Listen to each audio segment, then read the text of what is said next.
بسم الله الرحمن الرحيم. مساء الخير عليكم، ان شاء الله تكونوا بخير كلكم.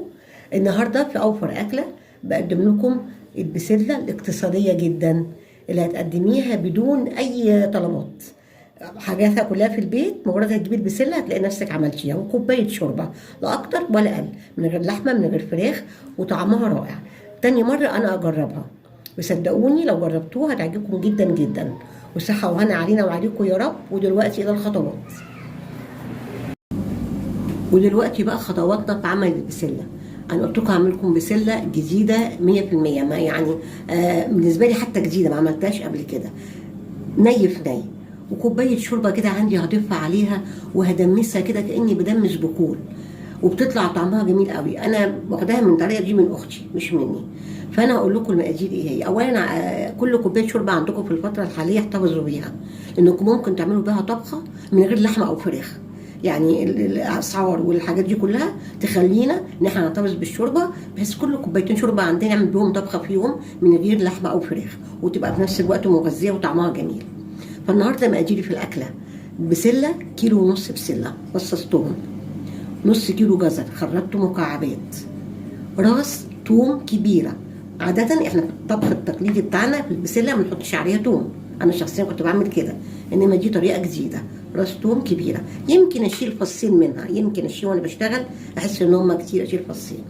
وبصلايه كبيره محترمه، ونص بصلايه كانت عندي موجوده، يبقى كده البصل. وربع كيلو طماطم بخرطهم. اما بقى الصلصه بتاعت البيت اللي احنا متعودين نعملها، حوالي بردك ربع كيلو مصلص ضربته في الخلاط وحضرته اهوت. ودي هخرطها كده فريش، وهخرط البصل وهقطع الثوم قطع صغيره، وهضيف كله على بعضه. دلوقتي بقى انا هترككم شويه، هخرط البصل وخرط الثوم وخرط الطماطم وارجع لكم تاني.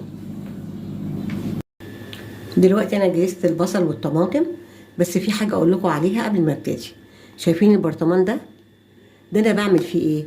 انا من النوع اللي بحب يعني احفظ نعمه ربنا، مش عشان غاليه، رخيص وغالي، لان مفيش نعمه ربنا رخيصه، كل نعمه ربنا غاليه. فانا ما بعمل دايما بصل، الحته الاخيره اللي احنا كنا بنرميها دي انا ما برميهاش، بشيلها. اهي البرطمان ده كده مليان، ده بستخدمه لما باجي بعمل مثلا طماطم للمكرونه، بضربها طماطم المكرونه، او طماطم اي تسبيكه اضربيها، طماطم محشي، او تفرشيها بحاله المحشي من تحت. يعني فاهمه، ليها استخدامات كتير جدا جدا. المهم البواقي دي كل ما تكوني برطمان كده شفشه زي كده بتستخدميه في حاجه، فبتبقى انت بتحفظي نعمه ربنا، ربنا بيحفظنا. دي احب اقولها لكم يعني.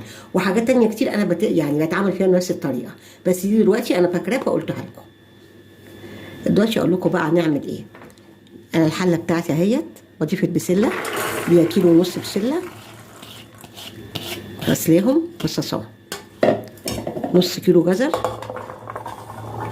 اكتر شويه مفيش مشكله، يعني الحاجات دي كلها بالبركه حسب اللي عندك.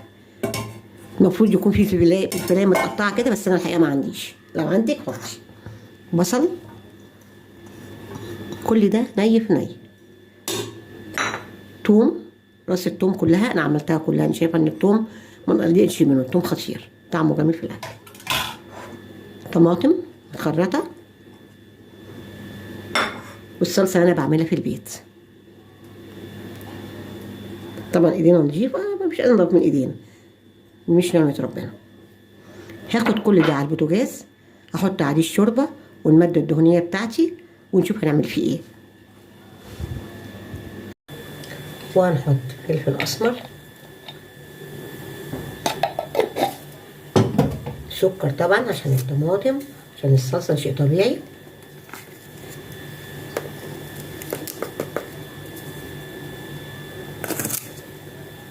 وقليل من الملح، لاني انا عايزه ايه، تلاقي الملح.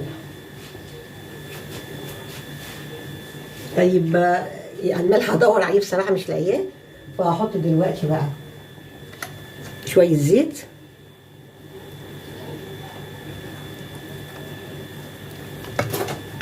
على قد ما عندك، اهو لقيت الملح يا جماعه. قليل من الملح دي عشان تستوي الاول، عشان الملح يبقى عم بيأخر سوى الحاجات. وانا عندي بقى كنت مسيحه كيلو زبده كده، فهحط منه حته مرته مع الزيت. طبعا هتدي الاكل طعم جميل جدا. وهجيب كوبايه الشوربه اللي قلنا عليها. لو تفتكروا انا قلت لكم ايه، دي كانها متدمسه يعني مش كلها صوصها قليل. فانا هحط ايه الشوربه حبه بحبه،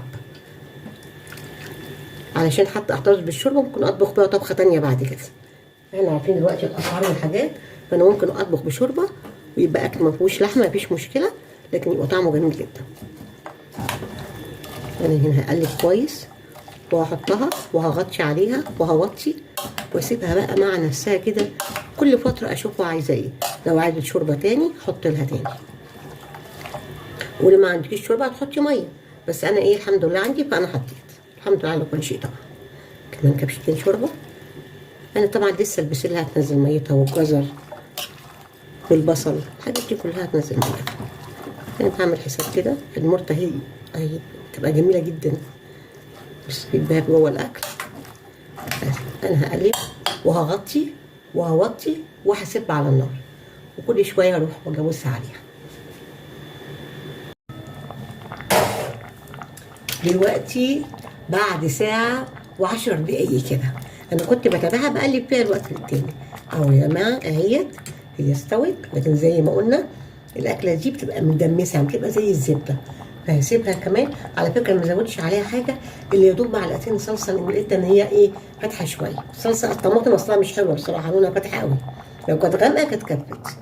فانا اعتبر ما زودتش حاجه، معلقتين صلصه. وانت لو طماطمك كانت حلوه وغامقه وجميله مش هتحتاجيهم كمان.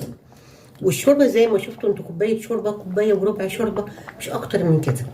انا هغطي عليها وهسيبها كمان نص ساعه عشان تتدمس كده وتبقى ايه زبده قوي قوي، وهطفي عليها وان شاء الله يكون النور لسه ما قطعش عشان اصورها لكم في النهايه. لكن هو ده شكلها عامه، ونص ساعه بس كده اهوت، وهروح جايه ايه طافيه عليها، وان شاء الله ما يكونش النور قطع عشان اصورها لكم في النهايه بتاعتها. اهو يا جماعه بعد نص ساعه كمان زبده جميله طعمها جميل قوي قوي قوي. هطفي عليها بقى خلاص. لو يعني هي كده متسبكه على فكره، هقولها لكم هي كده يدوب فيها شويه صوص صغيرين، لكن هي كلها خضار متسبكه اهي ده الجمال. هطفي عليها بقى وهغرفها قدامكم. لو عندك كانت فلفله خضراء كنت تضيفيها، بس انا ما كانش عندي. ودي يا جماعه كانت اكله اقتصاديه النهارده، من اوفر اكله. كانت عباره عن الكيلو بسله كانوا ب 30 جنيه، والبصل والطماطم كانوا في البيت والجزر، وكوبايه شوربه برده كانت في البيت، ومن غير لحمه. هي كوبايه شوربه كانت عندي وانا اكلها النهارده صحه وهنا يا رب علينا وعليكم، امين يا رب العالمين. ويا جماعه بغرف اهو، عندكم شايفين قد ايه جميله، وما شاء الله طلعت كميه كبيره اهي. حضرتك بقى معاها عيش معاها رز، انا الناس ياكلها بالعيش، معاها بتنجانيه مخلله، فلفلايه مخلله، زي ما تحب حضرتك. وان شاء الله تحس اعجابكم، ومع السلامه، باي باي.